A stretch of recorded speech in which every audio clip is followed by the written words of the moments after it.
my father is from Ecuador in South America, and I started going there, and first time was 1959. I was only 6 years old.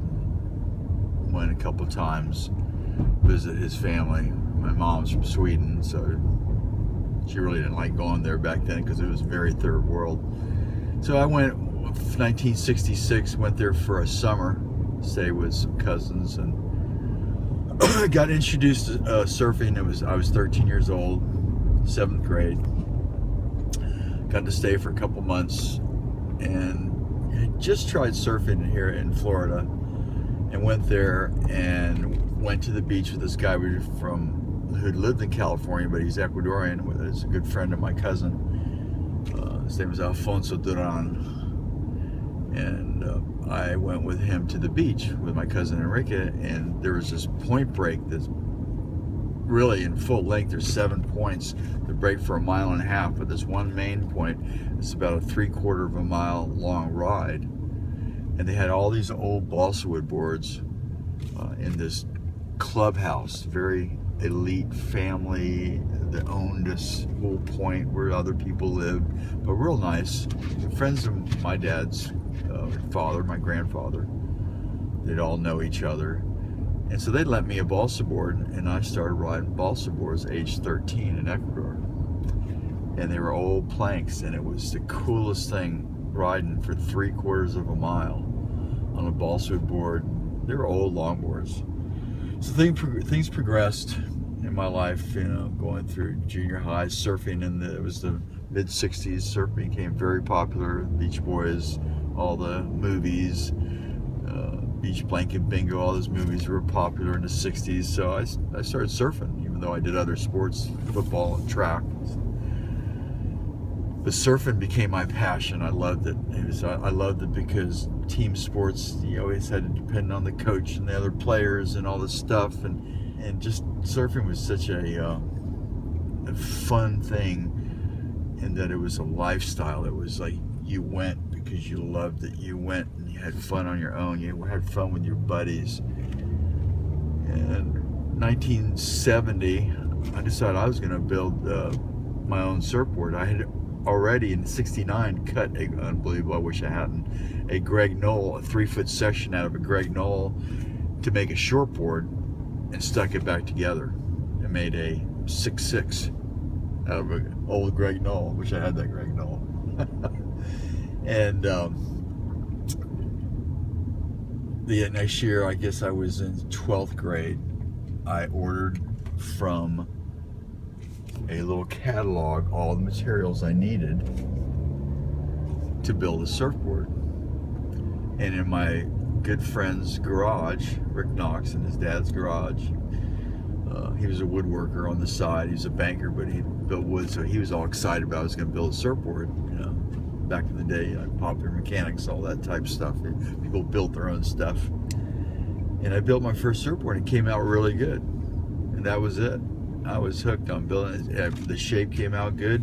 I had actually, at the time, I was surfing very well. I had Maury Pope was wanting to sponsor me. Different people were wanting to sponsor me. I wasn't even in contests, but I was doing maneuvers and surfing, and actually I was starting to do 360s, 1970, 71, and I had boards given to me, but I still wanted to build my own boards, and that was it. I started building them in 1970. Going forward, I moved from South Florida to Melbourne Beach in 1972, and at that time I had already started the first surf shop in Ecuador called Mar Bravo Surf Shop. And going to Melbourne Beach, it was like Andy Mayberry on the beach, really good crew of guys. They helped promote me. They were stoked. I built boards. I moved up from South Florida. I already had the surf shop going that I'd worked out with my dad. So I was buying product already. And opening that surf shop in Ecuador was the first of its kind, first surf shop, actually sporting goods store too, in the whole country of Ecuador. Mar Bravo Surf Shop. People still know the name today. In fact, in Ecuador, I'm kind of like Hobie Alter, Greg Knoll, whatnot. I'm an icon in Ecuador. If you mention my name in Ecuador. People know me everywhere. It's kind of amazing, but it's a good thing. A lot of good friends. But so opening the surf shop opened the door for me to build as many boards as I needed to learn. I actually was learning on my own money, building boards, shaping boards, sending them to Ecuador. But I had a God blessed me with a talent in the shaping part. So I shaped some good boards. I just looked at stuff, and there was a man named Johnny Rice. He's from Santa Cruz, just passed away a couple months ago. He became my mentor. He shaped for Dick Cattree. He was from Santa Cruz, and they imported him here with Donnie Mulhern to build Cattree surfboards. Dick Cattree is an East Coast surf legend.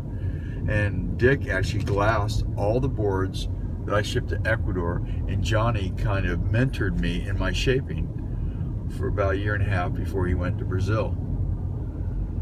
So that really helped me in my sight and ability to look at stuff and what to really look for, what to be careful of, how to just tweak stuff so it came out good, the shapes. It's always been a pet peeve of mine that the shapes came out really good and worked for the person who was going to get the board.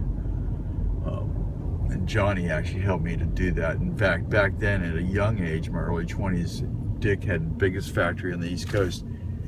I would shape boards for him at times. He paid me for his label, and he would give me the custom orders because he didn't trust the seasoned guys to shape them, because they would just do what they wanted, not what the customer wanted.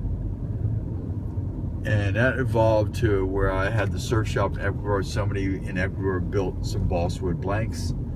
I think the guy's still there today. Some guy from California put together some wood. I got a couple from him. And that was it when it came to balsa wood. I brought balsa wood back. It was like 1974. Blanks back from Ecuador. Locally, it was just gangbusters there. It was a time of everything organic. I don't know if Mother Earth News, I don't know if anybody remembers that, but it was definitely a special time. People wanted to quit eating meat and be vegetarians and all that stuff, you know. And so the balsa wood thing hit big. It was like, you know, which is totally organic. And I started shaping them. It became very popular. I sold my shop because I was going to go to college, University of Florida, College of Agriculture. Worked in the citrus industry. But in the midst of that, the first Surf Expo started.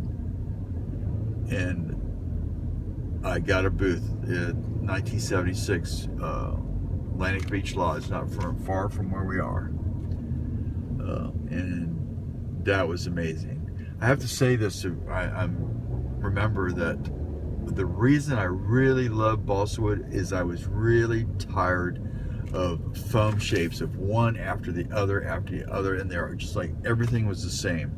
It became like I felt like a machine, and became like a production machine.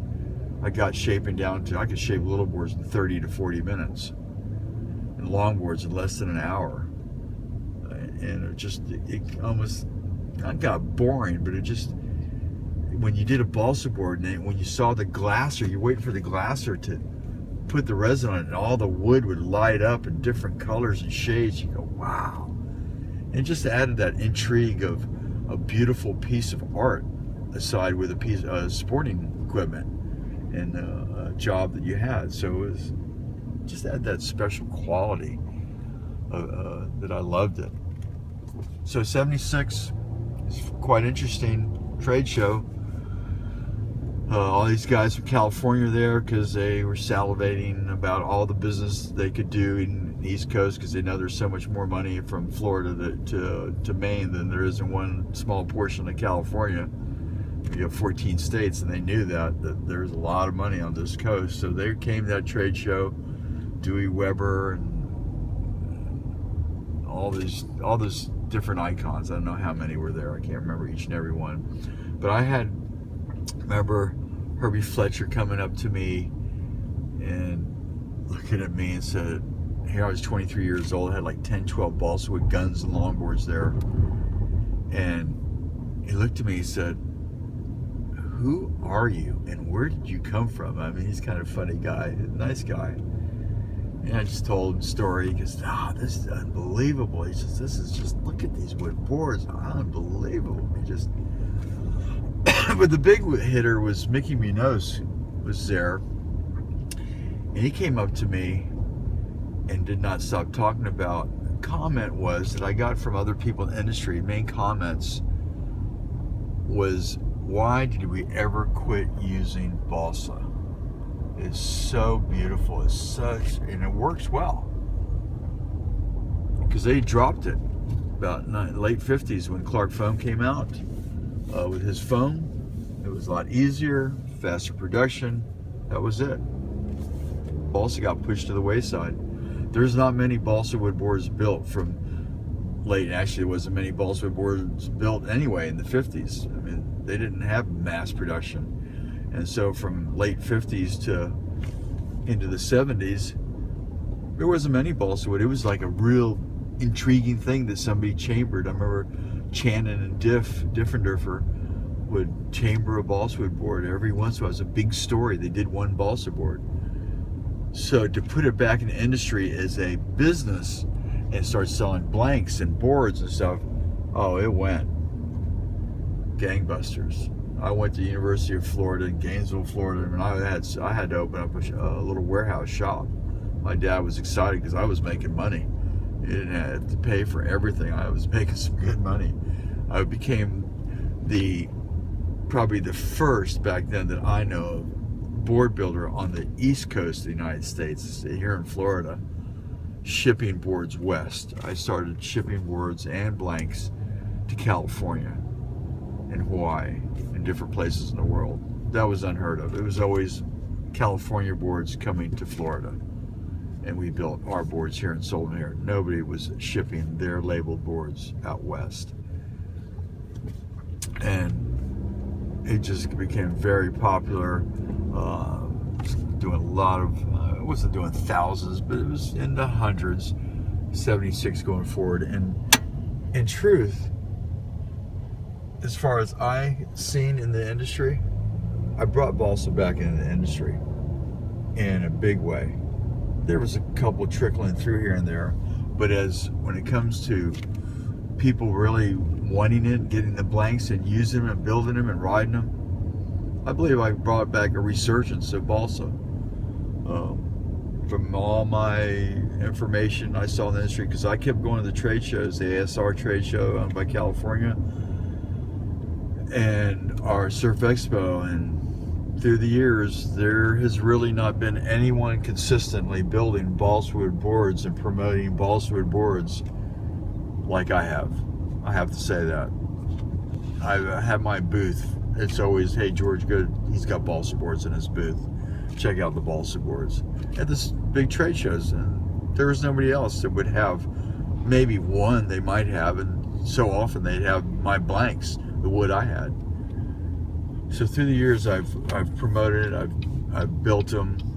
I've done them, and still today, I really believe it's the same thing.